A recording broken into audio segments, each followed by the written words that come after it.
Plus de doute, nous sommes désormais face à face. Et je ne parle pas seulement d'échiquier politique droite-gauche ou de la recomposition actuelle en 3 blocs, mais de mentalité, de mode de vie, d'us et coutumes et de comportements sociaux et religieux.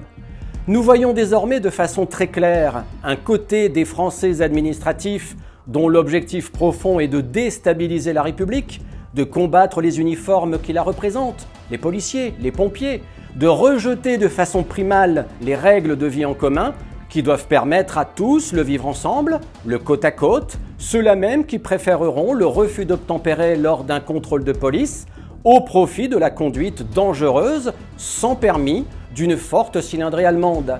Les mêmes avec un casier judiciaire long comme le bras, alors que celui d'en face paye sa contravention sous 24 heures et corrigera sa conduite pour ne pas réitérer.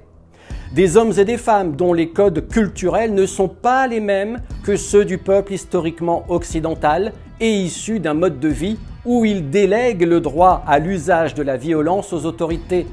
Un face-à-face avec des individus qui sortent en discothèque avec des couteaux pour planter au premier regard qui ne leur plaît pas. Des gens qui, venus d'ailleurs, souvent sous OQTF, se servent de femmes comme objets sexuels, à leur guise, quand ça leur prend, comme on vole une barre chocolatée à Carrefour. Des gens dont l'incivilité est la règle quotidienne, non pas du vivre ensemble, mais du faire chier tout le monde, lors de mariages communautaires, dans le comportement du quotidien, dans les transports en commun, au volant, en scooter, en moto, dans la rue, en bas de chez vous, etc. Des petits caïds sans foi ni loi, sans éducation, qui brûlent, cassent, frappent, cognent, tuent, plantent, violent une fillette sous prétexte d'une religion qui ne leur plaît pas, leur religion qui les rend dingues. Une population qui vomit sa haine de la France, des Blancs, des Français dans ce qu'ils considèrent être l'art du rap.